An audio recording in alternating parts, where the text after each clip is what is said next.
Well, good morning. Welcome to Grace once again. Today, in our journey through the Bible, we begin our look at the book of 2 Samuel. Now, we're just entering 2 Samuel. We've come through the time of David's education and the meaning of God's name. We know that's what it's been all about. And David's graduation. Now, beginning in 2 Samuel, we're going to get a close-up look at King David's reign and what is, in a real sense, Israel's foretaste at that point in time of the kingdom that God promised that he would make of Abram. Now, keep in mind that rather than pouring out that second bucket of wrath that Israel contracted for when they swore they could uphold that law contract at Sinai and they could do it consistently and faithfully, they contracted for that second bucket of wrath. But rather than pouring that out, God ushered in an interlude of blessing, as we called it. Some scholars call it Israel's golden age. You can see it on the overlay there in the blue section. Yes.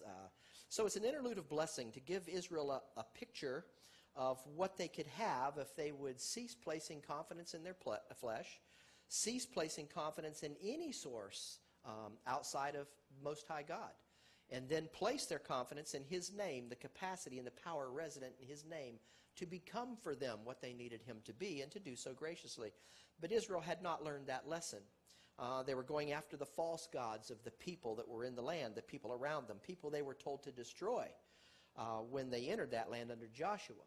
Now, Israel's golden age had begun to dawn, and David was ready to sit on the throne as Israel's king. Saul, after spending many years, we went through all the episodes, trying to slay David due to the jealousy and the hatred that he was harboring in his heart for his son-in-law, due to the fact that God had rent the kingdom from Saul's hands, and Saul became aware that it was David that was going to take his place. Saul is now dead at this point in the Bible.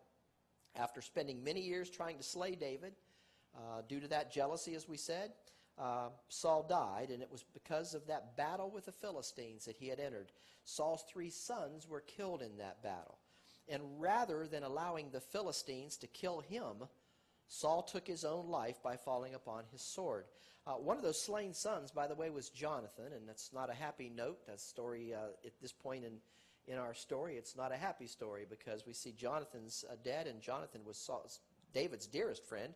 But even though David realized the instability of Saul's mind, David loved Saul, and he dearly loved Jonathan. That's the backdrop as we enter 2 Samuel chapter 1, where Saul's about to, where David, rather, is about to learn of his father-in-law's death and his best friend Jonathan's death. Now, I've updated our David's Flight from Saul map. It's a little different from the one we've seen, to include some of the areas that were not visible or not present on our previous map. This new map gives us a little more of the detail that helps us better picture David's location as we begin our journey into 2 Samuel. The curtain opens with David in Ziklag. I think you can see it, or Ziklag. Ziklag, I think, is how it's pronounced. A place given to him by Achish, the Philistine king of Gath. You can see Ziklag toward the bottom of the map, just left of center. It's marked with a star. You can better picture where it is. And, of course, the green arrows point to the places where David was fleeing from Saul. Now, apparently, it had been some time since David feigned madness in Gath, and King Achish, knowing of David's flight from Israel's King Saul, had no problem offering David and his men that territory as a place of refuge. So the king of Gath gave David that territory of Ziklag. Who was in charge of that territory? Well, the king of Gath. The Philistines were in charge of it. And in his reasoning, the king's reasoning, if Israel's king Saul had wanted David dead, the king of Gath was sure that David was no friend of Israel. So why not give him that territory as a dwelling place? As far as Achish was concerned, it was the proverbial, the enemy of my enemy is my friend. And so as long as Israel was against David and David was fleeing from Israel, Gath had no problem. Now, Achish had no problem. Achish had no fondness. And by the way, the word Achish, king of Philistines there, they say that's really a title, not a proper name. But we'll say Achish, and you know it's the king. He had no fondness for the people of Israel. And David had been continually fleeing their king, so why not make David an ally? I'm sure that was in Achish's mind. This would earn David's loyalty. and perhaps benefit the Philistine king down the road in his own battles, especially should a future battle take place with the nation Israel. Now, as far as Achish was concerned, he was going to make David an ally. David dwelt in Ziklag for 1 year and 4 months, the Bible tells us, during which time he and his men conducted numerous raids against the various other Gentile nations or Gentile groups in that region. You can see the green arrows there pointing to David's raids that were taking place from Ziklag. Look back with me at 1 Samuel chapter 27, verses 8 and 9 for a moment, and we'll see what was happening there. And David and his men went up and invaded the Geshurites and the Gezrites and the Amalekites, for those nations were of old, the inhabitants of the land as thou goest to Shur, even unto the land of Egypt. So that's why David was heading southward there toward Egypt.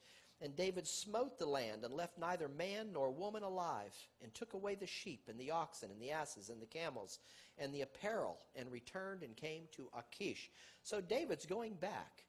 He utterly destroyed those groups in every place he encountered them. Now, when we think about that, it leaves some to question David's loyalty to Achish. After every raid, as we just said, David would go back to Gath and report to the king.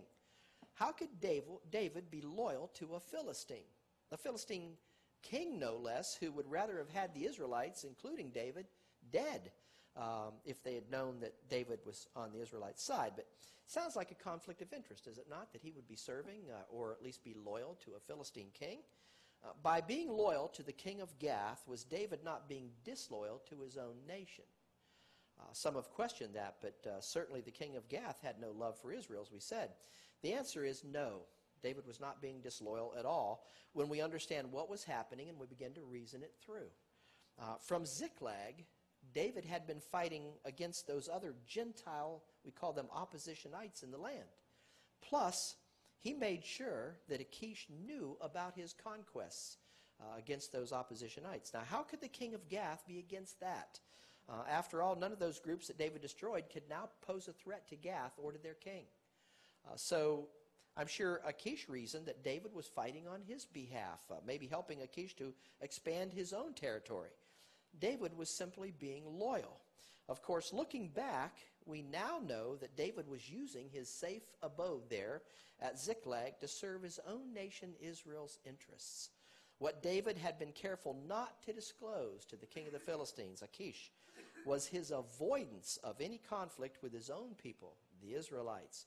So by destroying the oppositionites around that territory and southward toward Shur, or toward Shur, toward Egypt, David was actually being loyal to his own people.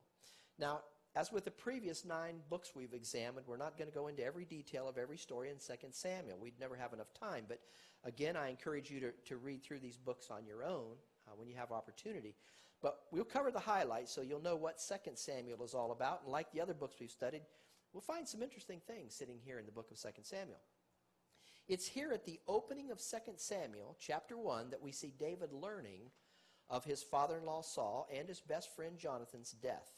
Now, if you don't think David loved and honored both of these men dearly, you'll think differently after seeing David's reaction to an unexpected guest to David's abode at Ziklag. And it begins in chapter 1 with verse 2.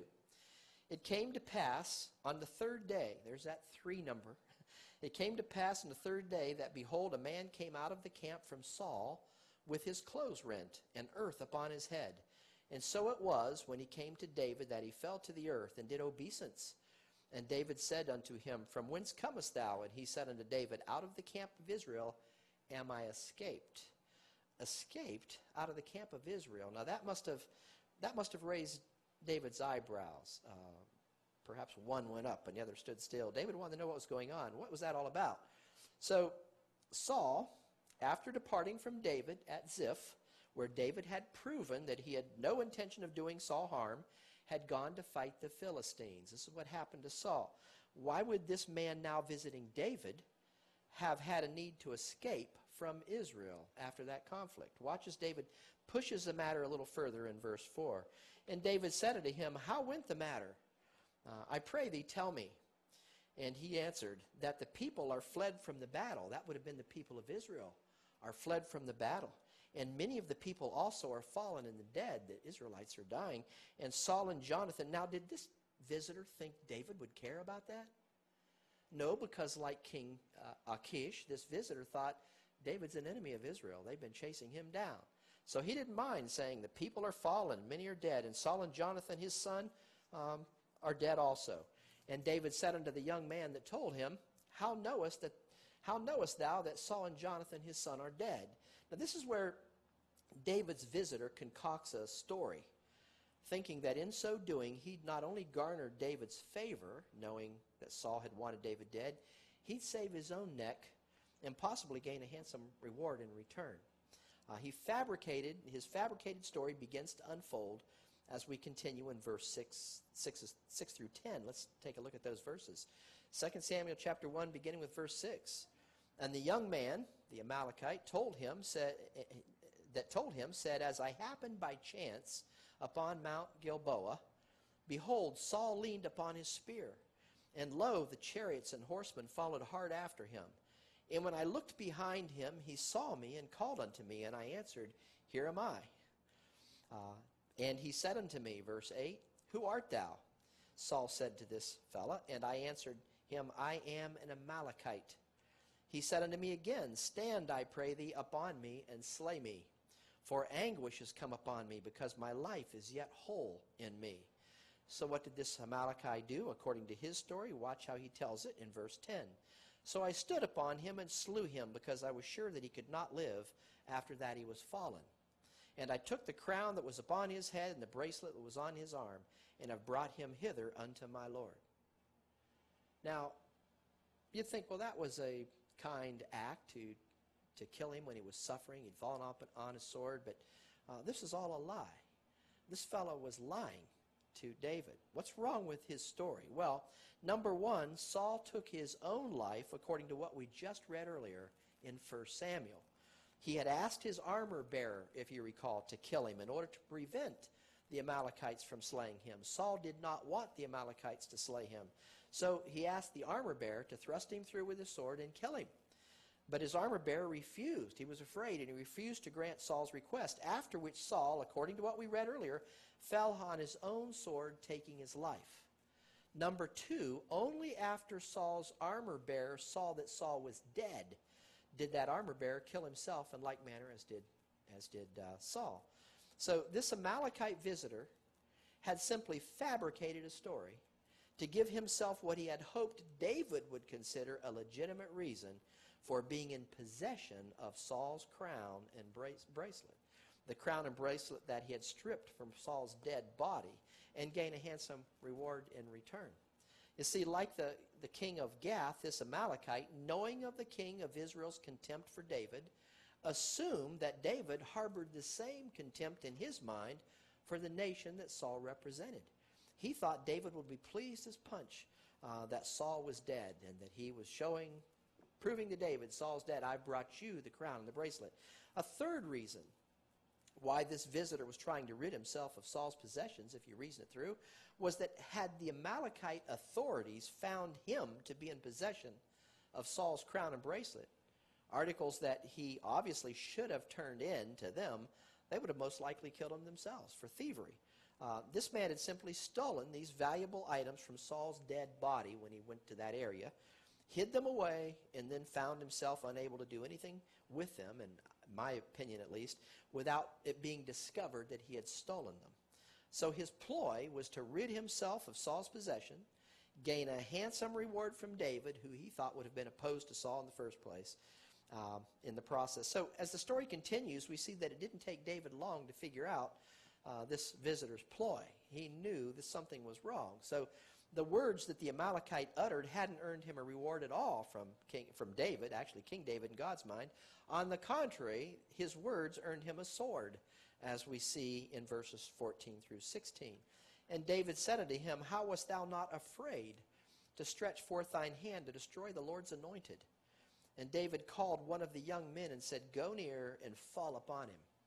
And that young man smote him, that this Amalekite died. And David said unto him, Thy blood be upon thy head, for thy mouth hath testified against thee, saying, I have slain the Lord's anointed.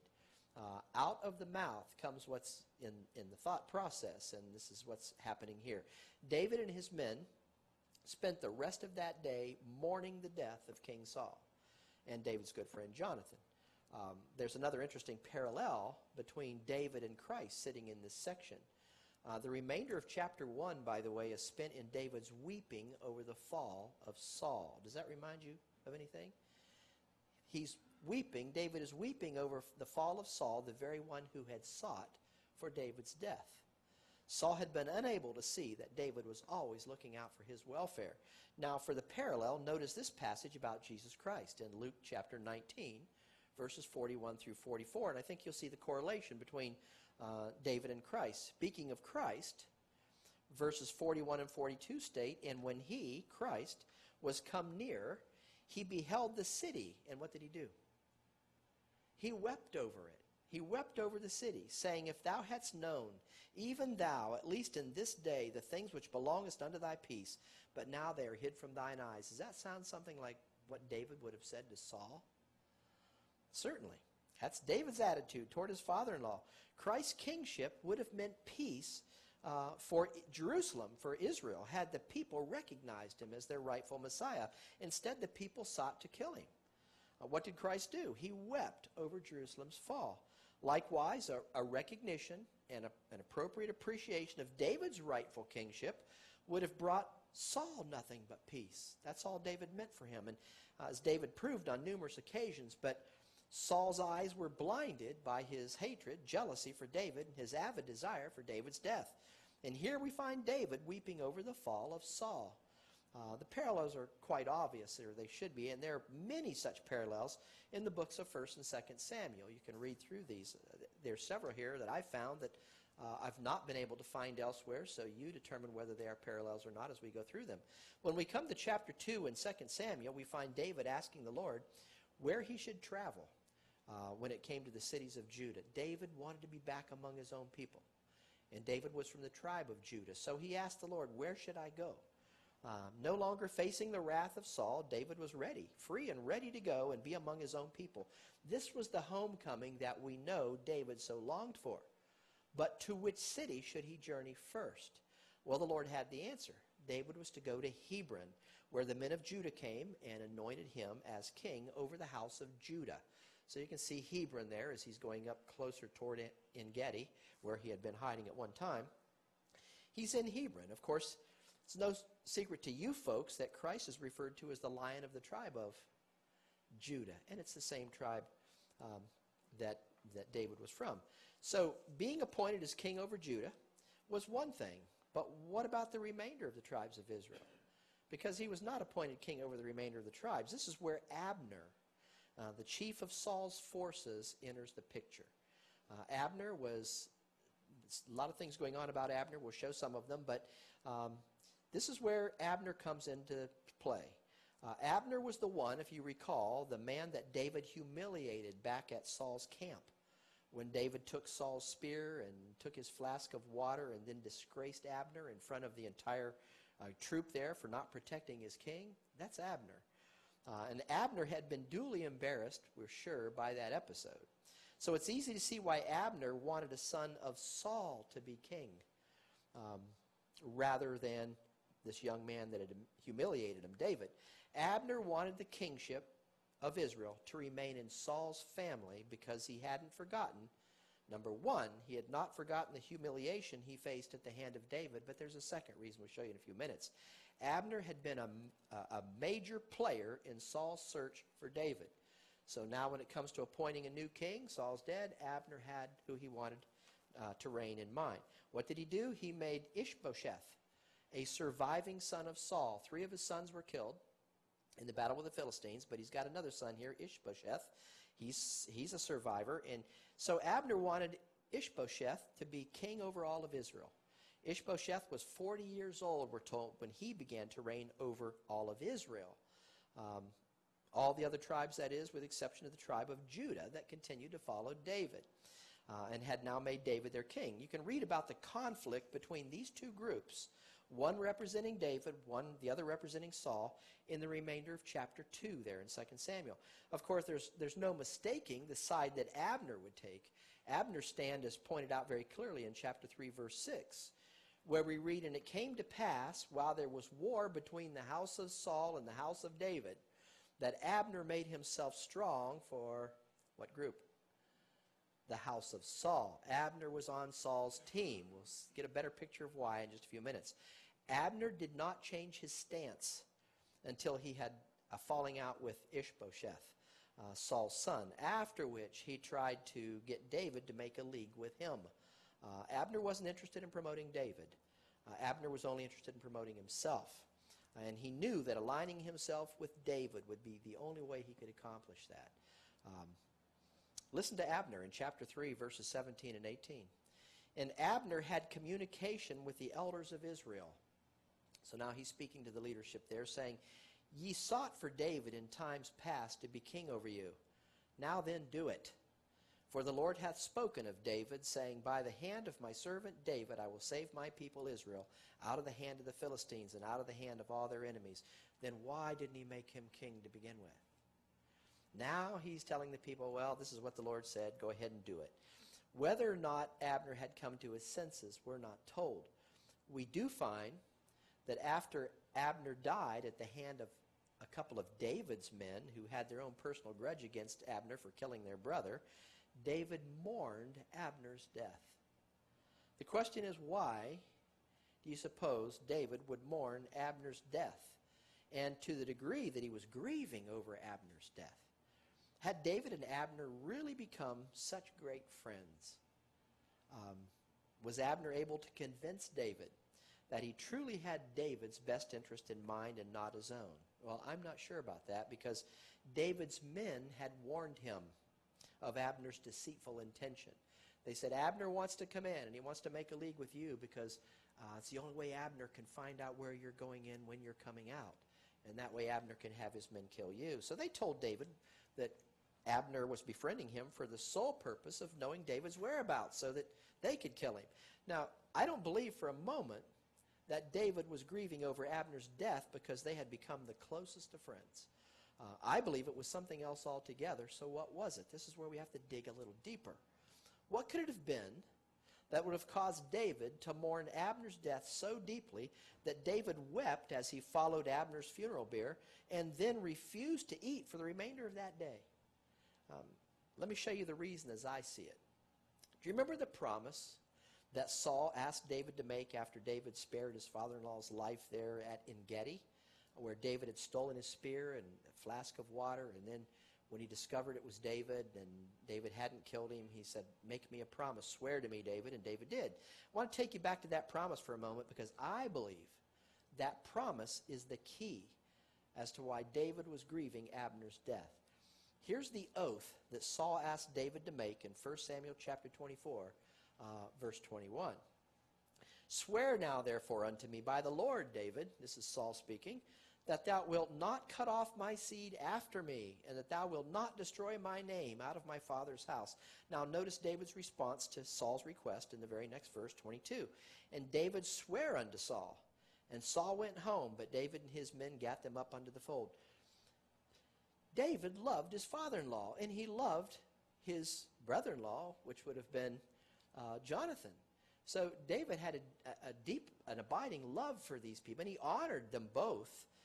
And now Saul, seeing that David meant him no harm, at En-Gedi at least, is saying, swear to me that you'll not cut off my name, not destroy my name out of my father's house. Who was it that had anointed Saul's son Ishbosheth to be king over Israel in the first place? Now you see it. It was none other than Abner. Whatever self-serving purpose Abner might have had or might have been employing with David, Abner had, in a very real sense, fulfilled the promise David made to the father-in-law he loved. Through Abner, Saul's son was able to reign in Saul's stead and thus carry on Saul's name. I believe David honored Abner for the role that Abner played for the king that Abner served, because the king that Abner served was the king that David served and David loved. It's as simple as that.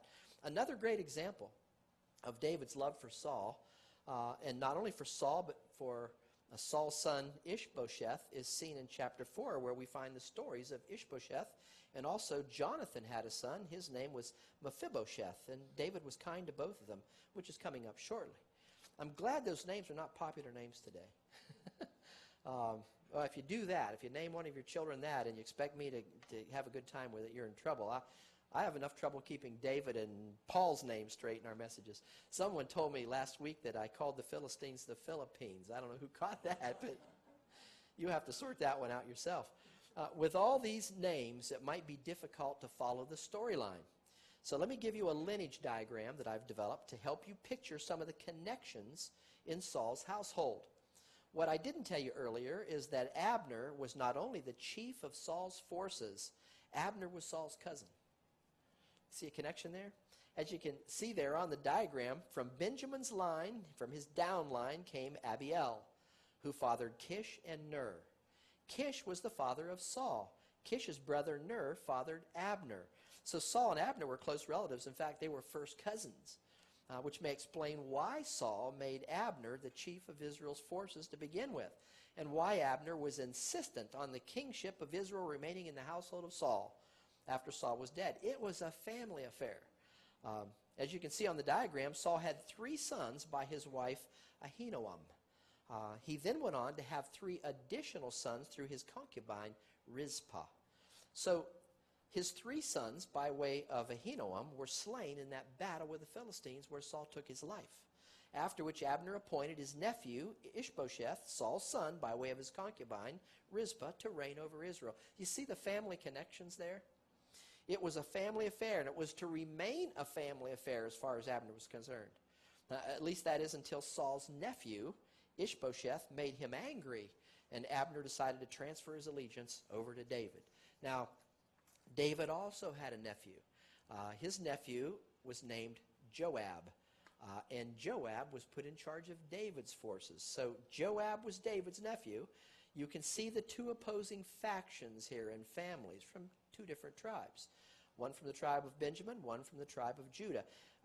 David and his nephew Joab being from the house of Judah, Saul and his cousin Abner being from the house of Benjamin. Infighting was taking place within the nation itself. These weren't oppositionites here fighting one another. This is infighting going on within the nation, and at least for a short time. Now, you don't have to get all caught up in the lineage, but sometimes a picture helps us to put the pieces together so that we might better understand the significance in the relationships of these key players, as the case is here in 2 Samuel. Now, think back to Abner's role for Saul for a moment. In Abner's position as the chief of Saul's forces, Abner had been responsible for Saul's personal protection, especially when they went out on a mission to try and get David. Now, with Saul dead, and Abner having given Saul's son Ishbosheth his father's throne, Abner, of course, retaining his position over Israel's forces, who did that leave responsible for Ishbosheth's personal protection? Why, the answer is Abner again. He still remained the chief. Abner would have been responsible for Ishbosheth's protection from hostile forces, whether they be from within or from outside the nation. But now Abner was dead because 2 of David's men killed Abner unbeknownst to David. Where did that leave Ishbosheth? The one personally responsible for his welfare is now dead. The king, the chief of his forces is dead. I can tell you it didn't leave Ishbosheth in a very comfortable position, as chapter 4, verse 1 reveals. And when Saul's son, Ishbosheth, heard that Abner was dead in Hebron, his hands were feeble, and all the Israelites were troubled. I guess so. Israel had not only lost the captain of their military forces, they'd also lost the one entrusted with their king's protection, Ishbosheth. Ishbosheth's hands were feeble. Now there's a story there, in that he knew that with Abner now dead, he'd soon be losing his grip on the nation Israel, over Israel. And lose that grip he did as a couple of Ishbosheth's military leaders, men from the tribe of Benjamin, no less, men from among his group, took it upon themselves to slay their hand-wringing king. They not only slew him, they beheaded Saul's son Ishbosheth. And then they had the audacity to take that head to David, supposing that, like David's earlier visit the Amalekite, David would be pleased as punch with what they had done. Because just like the king Achish and the Amalekite, they thought David would have as much anger and hatred for Israel as Saul had for him. They thought David would rejoice and that they had dispensed with his opposition, whether or not that opposition had been Saul's son or not. I probably needn't read to you how David responded to these men who had taken it upon themselves to remove Saul's name from Saul's house by removing Saul's son from his kingship position. You think David was pleased with that outcome? Well, not for a moment. Their fate is revealed to us in chapter 4, verse 12. And David commanded his young men, and they slew them, and cut off their hands and their feet, and hanged them up over the pool in Hebron. These people were serious back in that day, were they not? Aren't you glad well, you don't know, but this is pretty serious action here. But they took the head of Ishbosheth and buried it in the sepulchre of Abner in Hebron. So David told them, kill him. Well, they not only killed him, they cut off their hands and their feet. So where did that leave the nation Israel? Now, reason it through. They were already without a military leader, and now they were without a king, because Ishbosheth himself was dead. Both Abner and Ishbosheth gone. The nation was in desperate need of someone to come along and be their deliverer, their military deliverer, and their king. As we just read in 2 Samuel chapter 4, verse 1, all the Israelites were, do you remember the word? All the Israelites were troubled. Now that should, when you're looking for parallels, that should strike a chord. All the Israelites were troubled. Well, David came along to be the king they so desperately needed, and to deliver them in their time of trouble. You see a parallel with David and Christ sitting there? I certainly do. Just as David came to be Israel's defender and her rightful king, when Israel was greatly troubled in time past, Jesus Christ will be returning to be at the conclusion of the time of Jacob's trouble, to be his nation's defender and to be their rightful king, and that'll take place in time future. When Christ comes back to the earth to be Israel's king, the Bible tells us they will recognize him as one of their own. They're going to see him, and they're going to know that he was the one that was from them. Here it is in Zechariah's prophecy concerning Israel in chapter 13, verse 6. And one shall say unto him, what are these wounds in thine hands? Then he, the returning Christ, shall answer, those with which I was wounded in the house of my friends. Did the people of Israel recognize David as being one of their own when he returned to Jerusalem to deliver them? Notice it with me in 2 Samuel chapter 5, verses 1 and 2. Then came all the tribes of Israel to David unto Hebron, and spake, saying, behold, we are thy bone and thy flesh. Did they recognize David as being one of their own? Certainly they did.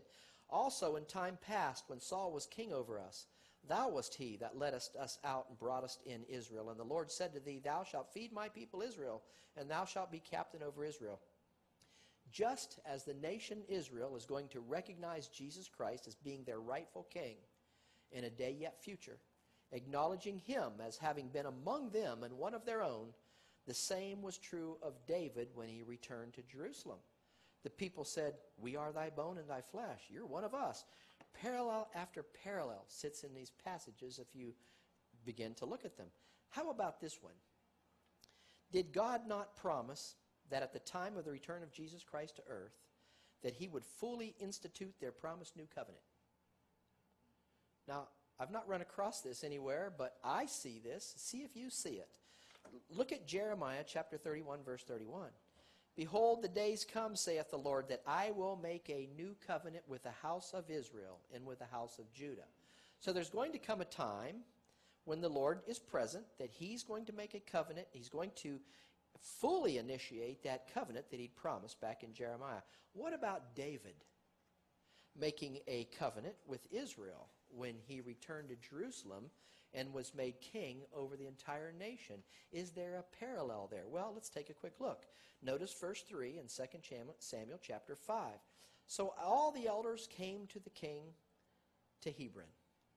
Their king's dead, their military chief's dead. Now they're going to David in Hebron before the Lord, and they anointed David king over Israel.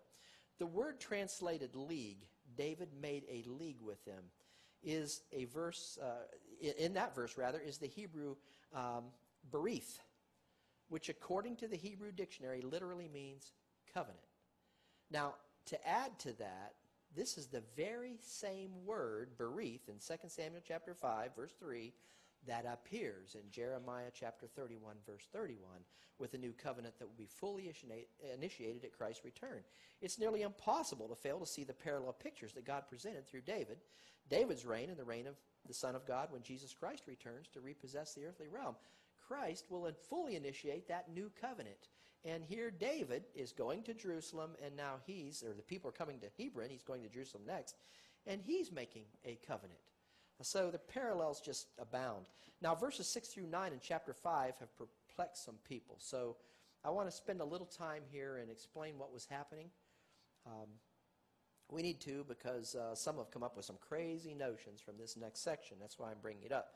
Let's read these 4 verses in front of us here, and I think you'll see what I'm talking about. They're verses 6 and 7 in chapter 5. And the king, that would be King David, and his men went to Jerusalem unto the Jebusites, the inhabitants of the land. So the Jebusites controlled that territory in that day, which spake unto David, saying, Except thou take away the blind and the lame, thou shalt not come in hither. Thinking David cannot come in hither.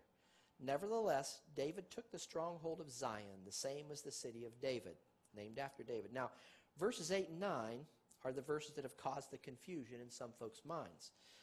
Follow it.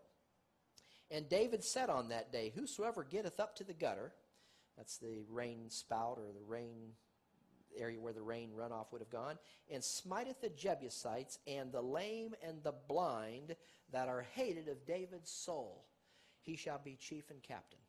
Wherefore they said, The blind and the lame shall not come into this place. So who are they calling lame and blind here? Think about it. So David dwelt in the fort, that Jebusite fortress, and called it the city of David. And David built round about from Millo and inward. Now some Bible critics have actually tried to make the case that David hated people with disabilities because of that passage. Isn't that ridiculous?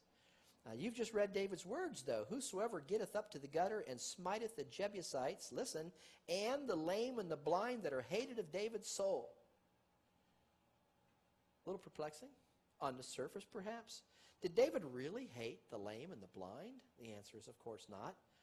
Let's return to verses 6 and 7 once again and read them slowly and carefully, and I think you'll see what was happening when David encountered the Jebusites who were dwelling in their walled fortress that they called Jebus, after Jebusites. 2 Samuel chapter 5, 6 and 7 all over again. And the king, King David, and his men went to the Jerusalem unto the Jebusites, the inhabitants of the land, which spake unto David. Now the Jebusites are speaking to David, saying, Except thou take away the blind and the lame, thou shalt not come in hither, thinking David could not come in hither. Stop there for just a moment. What the Jebusites were doing is taunting David and David's forces. In other words, you'll not gain entrance to our fortress with the men you have, David, while your fighters are no more capable of defeating us than the lame and the blind. They were, in effect, calling David's forces lame and blind. The idea being even the lame and blind who are among us are capable of defending our stronghold against your pitiful group of fighters. They're taunting David, and they're taunting his men, and they're using name-calling in that taunting. Now we can better understand David's response in verses 8 and 9 as he replied to those Jebusite taunts. Here it is. And David said on that day, Whosoever getteth up the gutter, that was the water shaft, which would have been the only way to go up over the walls in a quick way and smite the Jebusites. And the lame and the blind that are hated of David's soul, the hypothetical lame and blind the Jebusites said were capable of defending them against David's men, he shall be chief and captain. So they were calling David's men lame and blind fighters and saying, even our lame and blind could defeat you. And David says, okay, show them who's lame and blind. Go up there and kill the lame and the blind that they say could defeat our lame and blind. Go up there and kill those men. It's simple taunting here that's taking place. Did David and his men prove the Jebusites to be wrong? Well, of course they did. Indeed they did. Notice verse 9. So David dwelt in the fort. He dwelt in the fortress and called it the city of David, another name for Jerusalem today. But David built round about from Millo, meaning the citadel, or that walled fortress, and inward. Do we have that on there? Well, we probably do. We may have skipped that slide. All right. It's fairly plain to see what the Jebusites were saying. Just look at this slide in front of us here.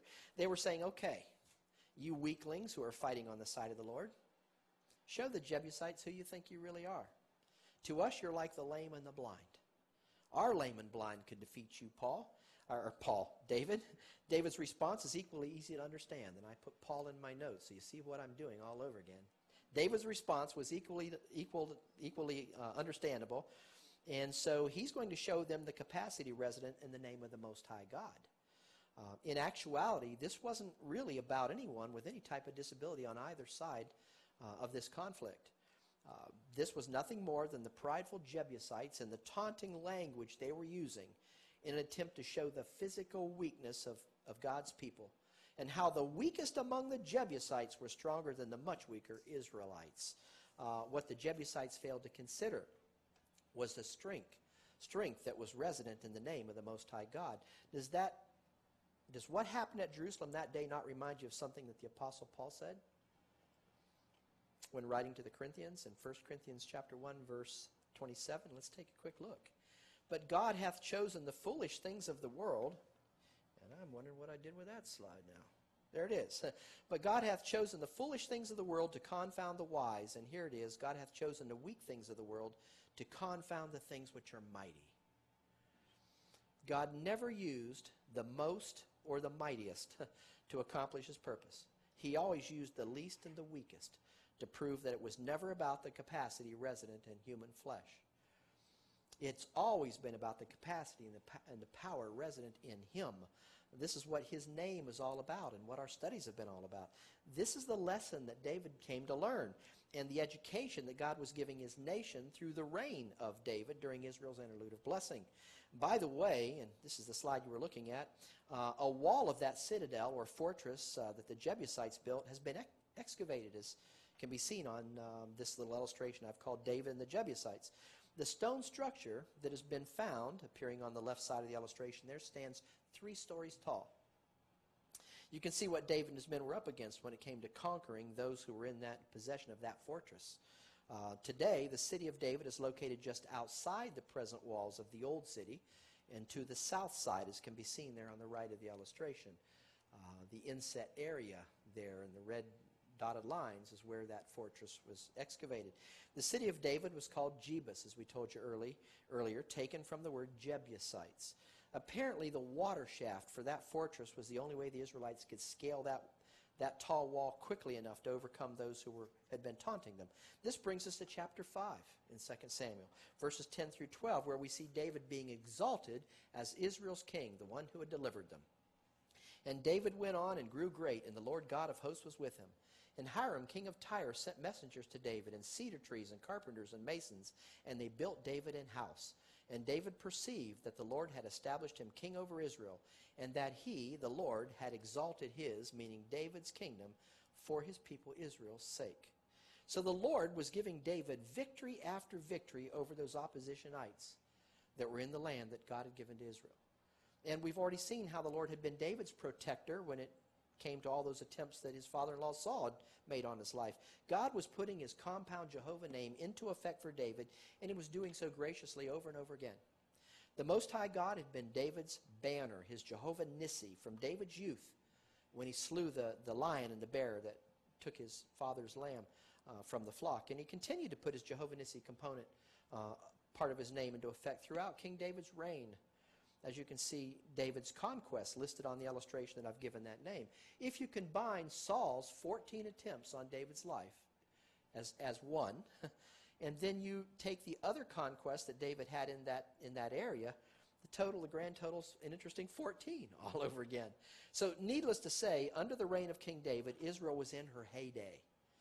Rather than pouring out that second bucket of wrath listed in Leviticus 26, which, by the way, the nation justly deserved, the Lord inserted this interlude of blessing that is often called Israel's golden age.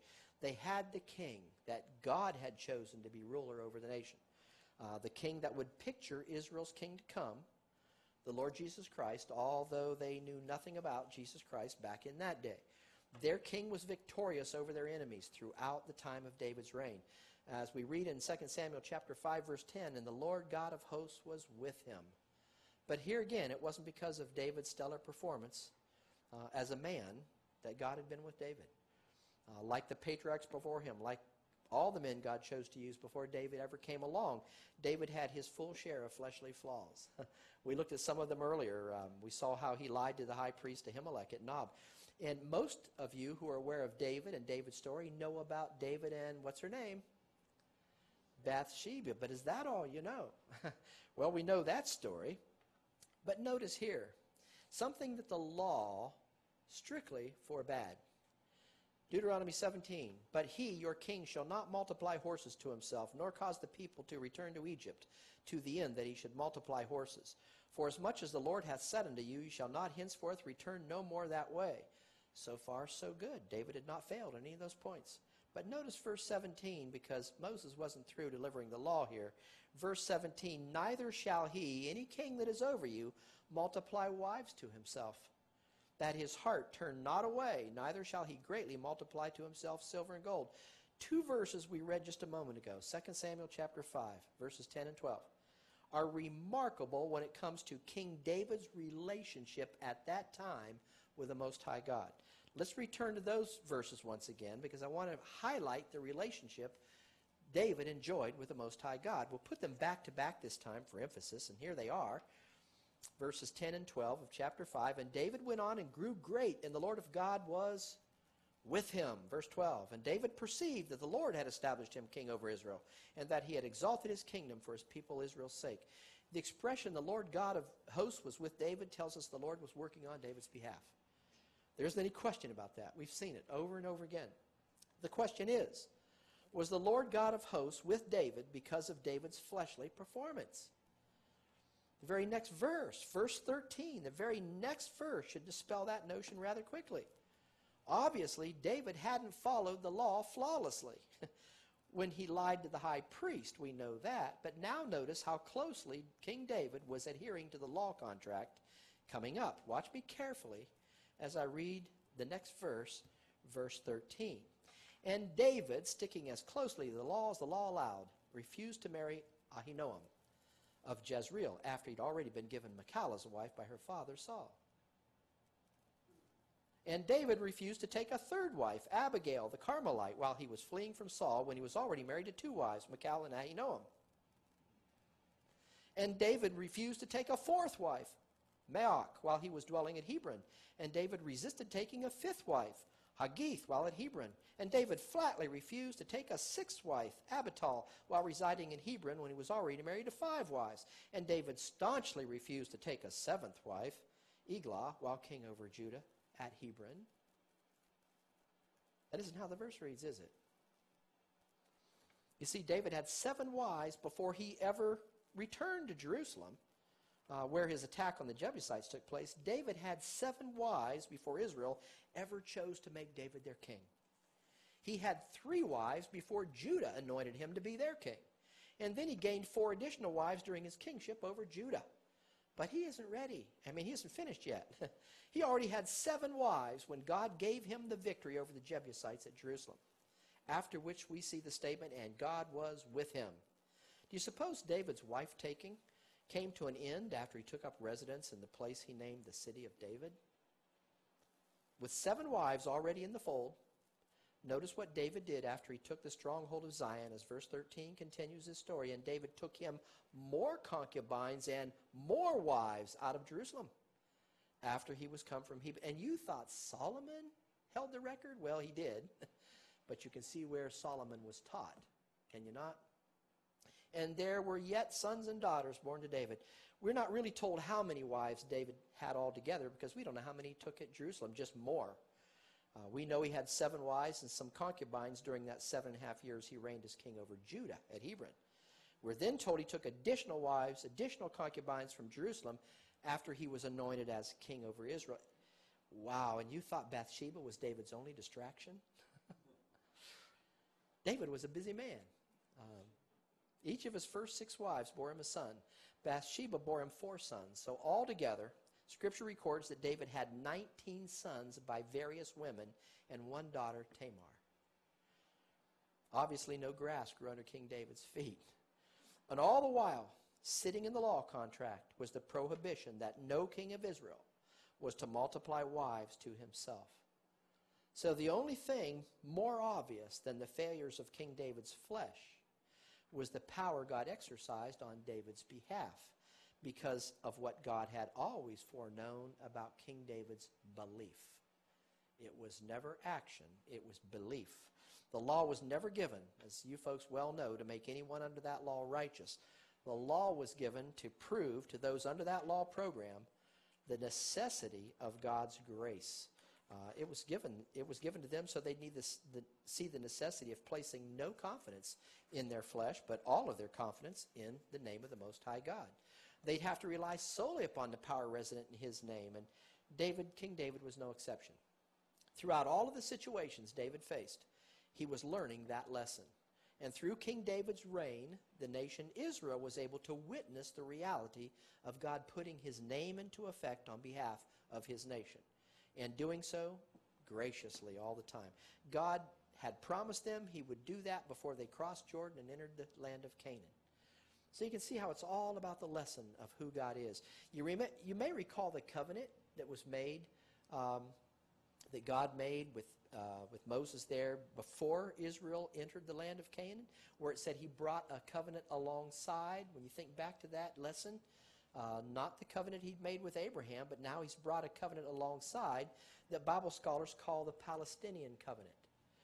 We talked about that in an earlier message entitled Ready for Wrath, speaking of Israel. That lesson's on our website, welcometograce.com, under the resource tab if you want to go back and refresh your minds as to what it was all about. The covenant God made in the book of Deuteronomy was a precursor, in a sense, that goes hand in hand with a covenant now called the Palestinian covenant, to set the stage for the covenant that lies ahead with King David. We used a slide in that earlier covenant lesson. So we'll bring it up here. 7 major aspects of the Palestinian covenant. And this was made before Israel entered their land. So to refresh our minds as to God's promise to exercise his name on Israel's behalf, I'm going to bring that slide to your attention. Here it is. This will be important as we move further ahead in the book of 2 Samuel. So think back on this. In the Palestinian covenant, God promised to be some things for Israel that the nation would never be able to be for themselves, or for God for that matter. In other words, the Palestinian covenant was a promise to the nation that God would, of necessity, exercise his name on Israel's behalf, and that God had known before they ever entered the land, before they ever came to that land, about their incapacity to do as they had sworn themselves capable at Sinai. Now, according to the law contract, in the buckets of wrath God spelled out to them in Leviticus chapter 26, Israel would not merit being able to remain in the land. The Palestinian covenant made that clear to them. They would be cast out of the land, as that 5th bucket of wrath would indeed fall upon the nation in its entirety. God was letting them know in Deuteronomy chapter 30 that they would not remain in the land, but God would one day gather them back. According to the Palestinian covenant, there would come a time when they would acknowledge their national failure under the contract, after which God would gather them and restore them to the land that he promised them. That was the Palestinian covenant. They were being told that their enemies would be judged in that Palestinian covenant, and that Israel would indeed receive her full blessings of the nation. That was the Palestinian covenant. So in essence, through the Palestinian covenant, God was letting Israel know ahead of time that his plan for Israel called for him to put his name into effect for the nation and do it graciously, and that they could trust him to do so. However, while the Palestinian covenant in Deuteronomy 30 told Israel what God was going to do, it didn't spell out to Israel how God was going to do it. That's the covenant that's coming up that God's going to make with David. He's going to tell David how it is that he's going to accomplish what he promised Israel he would accomplish for them. In order for God to use Israel in his plan to repossess the earthly realm, Israel would need for God to be some things on their behalf. For instance, we've already talked about they'd need a redeemer, a deliverer, a conquering hero, an avenger. They would need a king and a blesser. All these things that Israel would need for God to be on their behalf have to do with his compound Jehovah names. How is it that God will become all these things that Israel will need for him to become? How will he accomplish that? Well, the answer to that question is sitting in the covenant that God's now ready to make with David in 2 Samuel chapter 7. We're not there yet, but before we go to chapter 7, Look at this final thing that was happening here in chapter 6. David had reclaimed Jerusalem. Israel's enemies were falling by way of David's armies. The Ark of the Covenant had been returned to the city. We learn all this in 2 Samuel chapter 6. But something else was happening that we need to mention because there's a little problem that comes up with some folks here. Michal, wife number 1, was ridiculing her husband for making, in her opinion, a public spectacle of himself as he was expressing his joy at the return of the Ark of the Covenant. Anyone remember the story? Let's read that brief passage in 2 Samuel chapter 6, verses 14 through 16. There's something that needs to be cleared up here, I think. David, having already displaced the Jebusites, was escorting the Ark of the Covenant as those bearing it were approaching the city that was named after David, the city of David. You can imagine his joy. He was able to return there and be among his own people after all those years of fleeing from his father-in-law Saul. He's now the king over all of Israel. He knows that the Lord is with him, as we read earlier. And he knows that it was the Lord's idea that he be Israel's king. And that the Lord had been the one who had brought that about. We read all those things just a moment ago, talking about an ecstatic 30-year-old here. Now, let's go to the text, beginning with verse 14. Here it is. And David danced before the Lord with all his might, and David was girded with a linen ephod. So David and all the house of Israel brought up the ark of the Lord with shouting and with the sound of the trumpet. So far, so good, isn't it? These people were overjoyed. We can imagine how so. What a euphoric moment in the history of those folks' lives. All that is but one who was not so happy with what was taking place. Verse 16 goes on to say, and as the ark of the Lord came into the city of David, Michal, Saul's daughter, looked through a window, David's wife, and saw King David leaping and dancing before the Lord, and she despised him in her heart. The only thing that Michal loved about David was the power David displayed. As unbeknownst to Michal, the Lord was working behind the scenes on David's behalf. Remember when all the women of the nation were singing David's praises? David was a handsome man. He was a powerful man. He was a popular man. But that power had been coming from the Lord, not from David. So what had Michal been doing? She'd been riding the wave of David's prestige. Rather than rejoicing along with David at what God was doing on behalf of the nation, she was embarrassed by her husband. Notice her response to David's display in verse 30. Then David returned to bless his household, and Michal, the daughter of Saul, came out to meet David and said, how glorious was the king of Israel today. You can hear the sarcasm in her statement. How glorious was the king of Israel today, who uncovered himself today in the eyes of the handmaids of his servants, as one of the vain fellows shamelessly uncovereth himself. Now, how many have heard this story of David and pictured him dancing gloriously in the street, unashamed, while barefoot up to his neck, making a public spectacle of himself? That's sort of the picture that's been presented. I can tell you that's some of the illustrations that are on the internet of David dancing in the street. They've got him stark naked. If that's how you've pictured the account based upon the word uncovered, tied to the word shamelessly in verse 20, you've gotten the wrong idea from the story. As we've seen with some of the choices David made, he was certainly no picture of performance perfection. We know that when it came to some of his personal decisions. He was no saint in the sense that most people think of that, but nakedly prancing around in his underwear or perhaps sans all of his clothing, that's not what was happening when we look back to verse 14. There we are told that David was girded with a linen ephod, which would have appeared somewhat like the ones you see on the screen if you're watching the video portion of this message. In other words, he wasn't clad in the colorful ephod of the high priest, nor was he clad clothed in the royal garb of the king. David was expressing humility, not vanity. David never danced naked in the street as he was accused by his wife. David was popular among the people because David went out and came in before the people. We read in 1 Samuel chapter 18, verse 13. David identified with the people, having had his roots as a simple shepherd boy. As you recall, David didn't sit in the palace during the burial of Abner. He joined the people in the funeral procession.